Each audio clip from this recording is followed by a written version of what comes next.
আজকের আমার simple menu ছিল চিংড়ি মাছ দিয়ে কলমি শাক ভাজি করেছিলাম, আর ছিল মুগ ডাল রান্না। যেহেতু আমি মুসুরি ডাল খাই না, ওই জন্য আমি মুগ ডাল মাঝে মধ্যে একটু রান্নার চেষ্টা করি পাতলা করে। তো এখানে এই যে মুগ ডাল ফুটে উঠেছে, তারপরে হচ্ছে আমি পাশের চুলাতে করেছিলাম কলমি শাক। কলমি শাকটাও সেই মজা হয়েছে।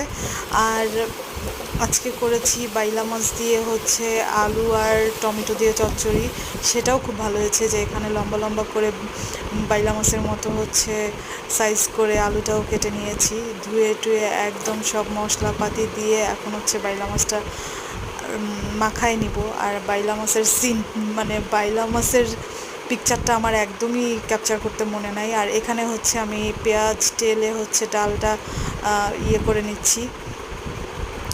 আর এখানে এই যে সব মশলাপাতি দিয়ে এখন হচ্ছে আলু টমেটো মাখিয়ে মশলা দিয়ে তারপরে হচ্ছে বেলে মাছটা সুন্দর মতো মাখিয়ে আমি হচ্ছে এই যে রান্না করে নিয়েছি। আর এই ছিল আমার আজকের সিম্পল রান্না। আর সবাই আমার চ্যানেলটা সাবস্ক্রাইব করে দিবেন। আর আমি হচ্ছে নতুন চ্যানেল ওপেন করেছি, তো সবাই সাবস্ক্রাইব করে পাশে থাকবেন। আল্লাহ হাফিজ, টাটা, বাই বাই। আর আমার রান্না আপনাদের কেমন লাগছে আমাকে এটাও জানাবেন। সো আল্লাহ হাফিজ, টাটা, বাই বাই। আর রমজানে কে কে আমার মতো সিম্পল খাবার খুব পছন্দ করেন জানাবেন।